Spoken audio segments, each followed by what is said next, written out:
कृष्ण गोविंद हरे मुरारे, हे नाथ नारायण वासुदेव। श्री कृष्ण गोविंद हरे मुरारे, हे नाथ नारायण वासुदेव। श्री कृष्ण गोविंद हरे मुरारे, हे नाथ नारायण। त्वमेव माताश्च पिता त्वमेव, त्वमेव बन्धुश्च सखा त्वमेव, त्वमेव विद्याश्च द्रविणं त्वमेव, त्वमेव सर्वं मम देव देव। श्रीकृष्ण गोविंद हरे मुरारे, हे नाथ नारायण वासुदेव, हे नाथ नारायण वासुदेव, हे नाथ नारायण वासुदेव। स्वागत है मेरे सभी साथियों का आज के विशेष पर्व, आज के महान पर्व एकादशी व्रत कथा में। साथियों, परम पिता परमात्मा की अपार कृपा से हमारा और तुम्हारा परम सौभाग्य है जो हम सत्य सनातन की इस आधारशिला से जुड़े हुए हैं। आज का विशेष पर्व देव प्रबोधनी एकादशी ही, हरि प्रबोधनी एकादशी। परमात्मा परमपिता परमात्मा चतुर्मास्य में शयन करते हैं और आज के दिन भगवान को उठाया जाता है।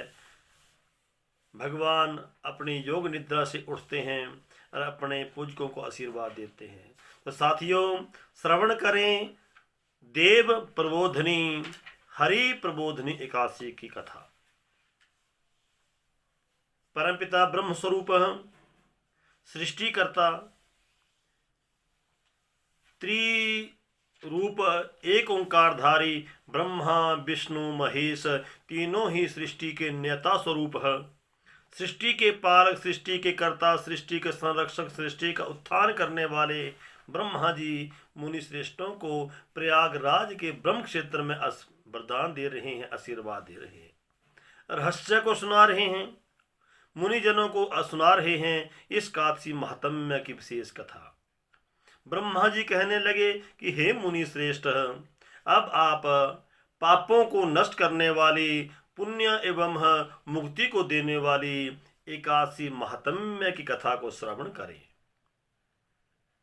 परम पुण्य को देने वाली, भक्ति एवं मुक्ति को देने वाला जो रहस्य है उसे आप श्रवण करें। भागीरथी गंगा, हमारे इस धरा क्षेत्र में पापनाश गंगा भगवती माँ का अवतरण हुआ। भागीरथी गंगा का तीर्थ, नदी समुद्र आदि सभी तब तक फल देते हैं जब तक हरि प्रबोधनी एकादशी की व्रत कथा, उसका उपवास, उसका स्नान नहीं आता। हरि प्रबोधनी एकादशी का पुण्य महात्म्य सहस्त्र अश्वमेघ यज्ञ और 100 सूर्य मेघ यज्ञ के पुण्यों के बराबर एक पल भर भी नहीं, अर्थात उसका महात्म्य, उसकी श्रेष्ठता, उसकी विशेषता हजारों यज्ञों का बराबरी भी नहीं कर सकती। तो नारद जी, संत शिरोमणि भक्तराज नारद मुनि जी अपने पिता श्री ब्रह्मा जी से निवेदन करते हैं कि हे पिताजी, यह संध्या को भोजन करने से, रात्रि में भोजन करने से, पूरे दिन का उपवास करने से क्या क्या फल मिलता है उसे आप समझाइए। तो ब्रह्मा जी बोले, हे नारद, एक संध्या में भोजन करने से 100 यज्ञों का एवं निराहार रहने से सहस्त्र यज्ञ कहा, एवं निराहार पूजन करने से अक्षय पुण्य की प्राप्ति होती है। जो प्राणी एकादशी के महात्म्य का व्रत करते हुए निराहार, सूर्य उदय से लेकर के अगले दिन सूर्य उदय तक निराहार व्रत करते हैं, उनके जन्म जन्मों के पाप नष्ट हो जाया करते हैं, अर्थात 7 जन्मों के पापों का विनाश हो जाता है। प्रबोधिनी एकादशी का व्रत के प्रभाव से सुमेरु पर्वत के समान बड़े बड़े पहाड़ के समान पाप भी भस्म हो जाया करते हैं, नष्ट हो जाया करते हैं। विधिवत व्रत करने वालों का अक्षय पुण्य की महान पुण्य की प्राप्ति हुआ करती है। भूति और मुक्ति उनके द्वार पे उनका इंतजार करती है। ब्रह्म सृष्टिकर्ता ब्रह्मा जी कहते हैं, जो मनुष्य श्रद्धा पूर्वक थोड़ा सा भी पुण्य करते हैं, उनका वह पुण्य पर्वत के समान अटल हो जाता है, अक्षय हो जाता है, अवेदनीय हो जाता है। जो मनुष्य हृदय के अंदर ही हरि का ध्यान करते हैं, प्रबोधिनी एकादशी का व्रत करते हैं, संकल्प करते हैं, मानसिक पूजन करते हैं, हरि का नाम करते हैं, सुमरण करते हैं, आने वाली दशमी की रात्रि को जागरण करते हैं, एकादशी के दिन निराहार व्रत करते हैं और रात्रि को भगवान की स्तुति और कथा कीर्तन करते हुए रात्रि जागरण करते हैं, ऐसे पुण्य करने वाले सज्जनों का तो हो पुण्य ब्रह्मा जी स्वयं भी कहने में असमर्थ है। ब्रह्म हत्या आदि बड़े बड़े पापों को भी ये कार्तिक महीने के शुक्ल पक्ष की एकादशी नष्ट करने वाली है। एकादशी का व्रत, एकादशी का पूजन, एकादशी का जागरण, एकादशी का दान महात्म्य ये अक्षय पुण्य को प्राप्त करता है। इसके महान पुण्य की प्राप्ति होती है। इस संसार में जितने भी तीर्थ हैं, जितने भी तीर्थों किए जा सकते हैं, जितने भी तीर्थों में स्नान किया जा सकता है, कहा गया है कि जो एकादशी के दिन जागरण, स्नान और व्रत उपवास कर लेता है, ऐसा दुनिया में कोई तीर्थ नहीं। क्योंकि कार्तिक महात्म्य के अंतर्गत स्नान कहा, तीर्थ स्नान का महात्म्य विशेष है। लेकिन जिसने कार्तिक का पूजन करते हुए, एकादशी का व्रत करते हुए, एकादशी का व्रत करते हुए कार्तिक भगवान में, कार्तिक मास में भगवान की आराधना कर ली, वो उसका पुण्य अक्षय हो जाता है, महान पुण्य की प्राप्ति होती है। भगवान को एकादशी का व्रत अत्यंत प्रिय है। उस परमात्मा को एकादशी का व्रत करने वाले भक्त अति प्रिय जन हैं। भगवान उनके अपने हृदय स्वरूप ही अपने बैकुंठ में उनका निवास देते हैं। मानसिक रूप से, सामाजिक रूप से, वाणी रूप से हुए संपूर्ण पापों जो है एकादशी के स्मरण मात्र से, व्रत मात्र से नष्ट हो जाया करते हैं। अर्थात त्रिविध पाप, तन से, मन से और वाणी से किए हुए पापों का विनाश हो जाया करता है। इसे साथी हो अवश्य करें एकादशी का पारायण, एकादशी का भजन, एकादशी का व्रत। प्रभु प्रेमियों, एकादशी का पुण्य, एकादशी की विशेषता भगवान की कृपा से, नारायण की कृपा से जिसके ऊपर हो जाती है, वो धन्य है वो प्राणी जो एकादशी को हरि की उपासना करके एकादशी का व्रत करते हैं। प्रबोधिनी एकादशी के दिन भगवान की पूजा करने वाला यौवन अवस्था में, बाल्य अवस्था में कि किए हुए संपूर्ण पाप उसके नष्ट हो जाते हैं। इस एकादशी को रात्रि को जागरण करने से चंद्र ग्रहण के एवं सूर्य ग्रहण का जो अक्षय पुण्य होता है, महान पुण्य होता है, ऐसे महान पुण्य की प्राप्ति उन भक्त जनों को होती है। साथियों, हरि प्रबोधन एकादशी के दिन जो भगवान की पूजा में धर्मपरायण होकर के, कार्तिक मास के धर्मपरायण होकर के अन्नदान, अन्न नहीं खाते, उन्हें चंद्रायण व्रत का पुण्य मिलता है। अर्थात एकादशी को अन्न न ग्रहण करने वाले को महान एक व्रत होता है चंद्रायण।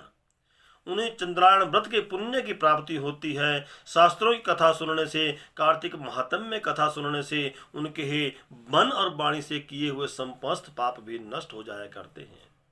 कथा को थोड़ा या बहुत जो सुनते हैं, उन्हें 100 सैकड़ों गौओं के दान का पुण्य उन्हें प्राप्त होता है। मनुष्य अपने कल्याण के लिए भगवान विष्णु की कथा को सुनते हैं, हरि की उपासना करते हैं, कार्तिक के नियमों का पालन करते हैं, वो 7 द्वीपों अर्थात इस भूखंड में समस्त पापों से निवृत्त होकर के हरि के धाम के अधिकारी बन जाते हैं।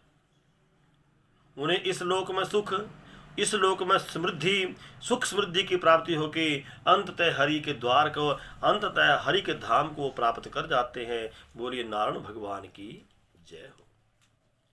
इस धरती पर जितने भी पाप हैं, बड़े से बड़े पापों को भी जलाने का महत्म्य जो है हरि प्रबोधिनी एकादशी के महत्म्य में छिपा हुआ है। इसकी विशेषता में ब्रह्मा जी कहते हैं, अब आप एकादशी का विधान कहिए, कैसा व्रत करना चाहिए, कैसे व्रत करना चाहिए, कौन कौन से पुण्य मिलते हैं, उसे आप समझाइए। तो भगवान कहते हैं कि एकादशी के दिन पुण्य का ब्रह्म मुहूर्त में उठना चाहिए, ब्रह्म मुहूर्त में हरि की उपासना करनी चाहिए, नदी, तालाब, कुआं या बावली में जाकर के स्नान करना चाहिए, अर्थात घर का स्नान यदि आपके तीर्थ स्नान हो जाए वो सर्वोत्तम कहा गया है। भगवान की पूजा, स्नान और संकल्प करें। संकल्प लें कि हे परमेश्वर, हे दीना बंधु, हे दीनानाथ, मेरी डोरी तुम्हारे हाथ। दीना बंधु, दीनानाथ, मेरी डोरी तेरे हाथ, अर्थात परमेश्वर रक्षा करो, कृपा करो। मैं संकल्प लेता हूं आज निराहार रहूंगा, आज किसी प्रकार का आहार नहीं लूंगा। दूसरे दिन सूर्य उदय होने पर ही ब्राह्मणों को भोजन करा के दान देने के बाद ही मैं भोजन करूंगा। मेरी रक्षा करें, मेरे कार्य को सिद्ध करें। नित्य प्रति श्वास श्वास में भगवान का नाम लें, हरि की उपासना करें, हरि का ध्यान करें। हृदय रूपी मंदिर में भगवान का आसन लगाएं, हृदय की तरंगों से कर्पूर गौरम करुणावतारम संसार सारम भुजगेंद्र हारम सदा वसंतम हृदयारविंदे भवम भवानी सहितम नमामि। भगवान की पूजा से भक्ति एवं मुक्ति प्राप्त होती है। कार्तिक मास में, कार्तिक महीने में जो तुलसी के सानिध्य में भगवान की पूजा करते हैं, क्योंकि कार्तिक महीने में ठाकुर जी का पूजन तुलसी के साथ होता है, ना कि लक्ष्मी के साथ। और आज एकादशी का दिन है। आज के दिन तुलसी विवाह का उत्सव भी इस संसार में, हमारे धरातल में एवं कार्तिक मास की एकादशी को धूमधाम से कन्यादान रूप तुलसी का विवाह किया जाता है। तो मेरे साथियों, ठाकुर की पट रानी, महारानी, आदि शक्ति जगदम्बा तुलसी स्वरूपा का जो पूजन करते हैं, उनके तो समस्त पाप विनय हो जाते हैं, नष्ट हो जाते हैं। जो मनुष्य इस मास में तुलसी जी के दर्शन करता है, उसके पूजन करता है, उसकी आरती करता है, उसका दीपदान करता है, उनके जन्म जन्मों के पाप नष्ट हो जाया करते हैं।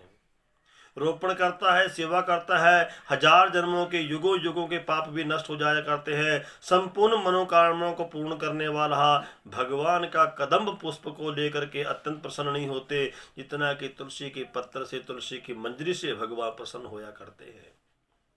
बड़े बड़े उपहार, बड़े बड़े उपासना, बड़े बड़े यज्ञ, बड़े बड़े दान भी भगवान को प्रसन्न नहीं कर सकते। जो तुलसी का पूजन करने से, तुलसी पत्र को भगवान को भेंट करने से भगवान प्रसन्न हो जाया करते हैं। भगवान की पूजा अत्यंत पापों को, महान पापों को नष्ट करने वाली है। शोक से रहित होते हैं जो मनुष्य भगवान को सफेद रंग कनेर की पुष्पों के द्वारा भगवान की पूजा नहीं करते, तुलसी की मंजरी से उन्हें अक्षर लोक सुख की प्राप्ति होती है।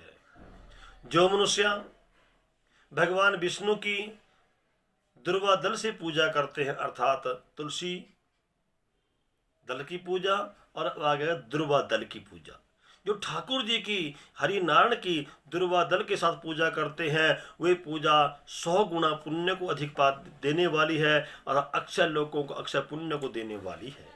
मेरे साथियों, भगवान पत्रम पुष्पम फलम तोयम, भगवान को तुम पत्ता, पुष्प, फल कुछ भी अर्पित कर दो, बस हृदय भाव के साथ।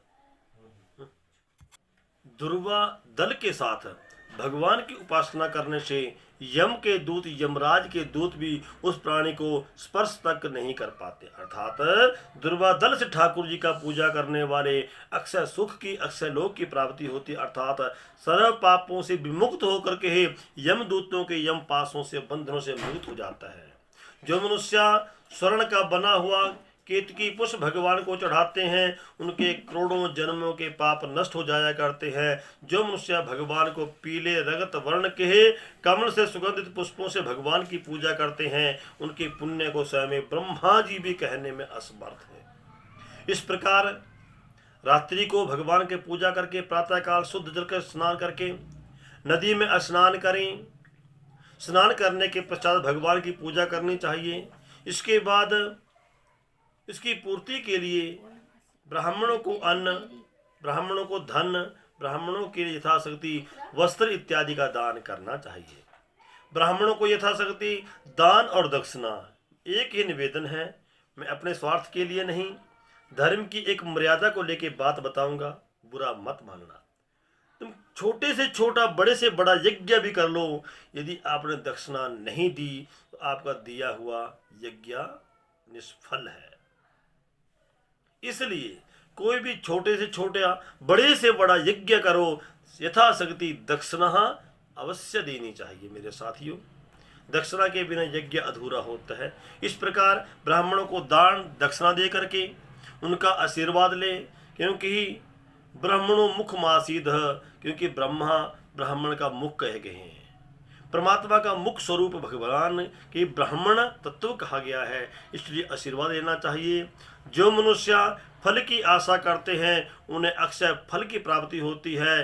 प्राणी घी का दीप को जलाएं, गंध द्रव्य से भगवान का पूजन करें, स्वर्ण सहित तिलों का दान, वस्त्र का दान, अन्न का दान, भूमि का दान, गौ का दान, पद का दान, द्रव्य का दान, यथाशक्ति दान अवश्य करना चाहिए। जो मनुष्य प्रतिदिन देव मंदिर में जाकर के दीप दान करते हैं, दीप को जलाते हैं, स्वयं ब्रह्मा भी उस दीप दान के पुण्य को वर्णित नहीं कर सकते, अर्थात उसका महान पुण्य की प्राप्ति होती है। तो हरि प्रेमियों, मेरे साथियों, ये परम सौभाग्य है हमारा और तुम्हारा। सत्य सनातन धर्म की जो मर्यादा है, इसके पथ पर हम आगे बढ़ रहे हैं। साल में 12 महीने होते हैं और 24 एकादशियां आती हैं। अधिक मास आने पर 26 एकादशियां हो जाया करती हैं, लेकिन सर्व श्रेष्ठ, सर्व पुण्य, परम पुण्य में ही, परम पवित्र पावन में ही जो हरि प्रबोधनी एकादशी है, तुलसी विवाह का पर्व है, हमारे सुख समृद्धि वैभव को बढ़ाने वाला है। जगत में परमात्मा को प्रसन्न करने के लिए तुलसी का दल, तुलसी का पूजन, कार्तिक का स्नान ही महान एक रामबाण है। तो इसलिए मेरे साथियों, पुण्य को ग्रहण करने के लिए, पापों का विनाश करने के लिए धन्य है मेरे आप सभी साथी, जो आप एकादशी के दिन हरि का पूजन उपवास आप करते हैं। जीवन मात्र प्राणी का एक धर्म है, कर्म है, उसका एक स्तंभ है कि आप एकादशी के दिन हरि की उपासना करें। अंततः ऐसे प्राणी जो है धरा लोक पर समस्त समृद्धियों को पा करके अंततः हरि के सानिध्य में उनका वास होता है। जो मनुष्य चतुर्मास्या का व्रत धारण करते हैं, क्योंकि आषाढ़ मास की शुक्ल पक्ष की एकादशी से लेकर के कार्तिक मास के शुक्ल पक्ष की एकादशी तक चतुर्मास्या हमारे सनातन धर्म, हमारे जैन धर्म के अंतर्गत विशेष महात्म्य के साथ वर्णित है। तो साथियों, ये परम सौभाग्य है हमारा और तुम्हारा, जो हमें इस पावन पवित्र में यज्ञ को करने का सौभाग्य मिला। तो प्रभु प्रेमियों, आपसे बस एक ही निवेदन है कि परमात्मा को प्रसन्न करने के लिए, अपने मनुष्य तन का उद्धार करने के लिए बस छोटा सा एक प्रयत्न, छोटा का अपना एक संयोग बना है एकादशी के दिन हरि की उपासना का। तो प्रभु कृपा से आज का दिन महान है। द्वारकाधीश भगवान ने धर्मराज युधिष्ठिर को यही तो प्रेरणा दी कि जितने भी महाभारत के युद्ध के अंतर्गत तो हमारे पाप हुए हैं, जीव हत्याएं हुई हैं, युद्ध क्षेत्र के बीच में कर्म क्षेत्र बन गया था, सभी पापों को बचने के लिए है, संपूर्ण पापों से निवृत्त होने के लिए तुम चतुर्मास्य व्रत का धारण करो। कार्तिक में हरि प्रबोधनी एकादशी के दिन भगवान की उपासना करके संपूर्ण पापों से आप भी मुक्त हो सकते हैं। धर्म क्षेत्रे कुरुक्षेत्रे मर्यादा पुरुषोत्तम भगवान श्री राम ने वन में चतुर्मास्यों का अनुष्ठान किया। द्वारकाधीश में भगवान नारायण ने स्वयमेव इस यज्ञ का प्रायण किया। यज्ञ की पूर्णाहुति के लिए, यज्ञ के विराम के लिए यज्ञ अनुष्ठान किया और द्वारकाधीश ब्राह्मण को आमंत्रित करने के लिए, भोजन के लिए आमंत्रण करने के लिए दुर्वासा ऋषि के शरण में आते हैं और दुर्वासा रुद्र रूप अवतार दुर्वासा जी देखिए अपने भक्तराज से किस प्रकार वचनों में बांधते हैं कि मैं भोजन करने के लिए तभी आऊँगा, मैं भोजन स्वीकार तभी करूँगा, आपका निमंत्रण स्वीकार तभी करूँगा जब आप रथ लेकर के आओगे। आप रथ लेकर के आओगे, लेकिन रथ के सारथी और घोड़े लेकर नहीं, स्वयमेव आप और रुक्मणी जो आपकी प्रिय अर्धांगिनी है, प्रिय भामिनी है, उसे रथ में तुम दोनों खींच करके लाओगे और मुझे रथ पर बिठा के लेके जाओगे। तो नारायण ने, द्वारकाधीश भगवान ने अपनी मन स्वरूपहा सत्यभामा को रथ को खींचते हुए ला करके ब्राह्मण के शरण में आए, दुर्भाषा के आश्रम में आकर के उन्हें आप चतुर्मास्या का व्रत पूर्ण करने के लिए भोजन कराया और उनका आशीर्वाद लिया। सारांश में सत्कर्म, सद्धर्म, नियम, उपवास और जप, हरि की उपासना, हरि को प्रसन्न करने के ये पूर्ण साधन है। तो मेरे साथ ये अवश्य करें आप, इन नियमों का पालन होगी आपके ऊपर हरि की कृपा, हरि के आशीर्वाद से संपूर्ण पापों की मुक्ति के लिए कार्तिक मास के आज के इस पर्व को देव प्रबोधनी एकादशी के व्रत को प्रायण अवश्य करें। तुलसी के विवाह का अवसर पूजन आपके जीवन में आया है, इस मंगलाचरण शुभ कृत्य को अवश्य करके ले हरि का आशीर्वाद। इसी के साथ जय श्री राम, राधे श्याम, श्री कृष्ण गोविंद हरे मुरारे, हे नाथ नारायण वासुदेव, हे नाथ नारायण वासुदेव, हे नाथ नारायण वासुदेव।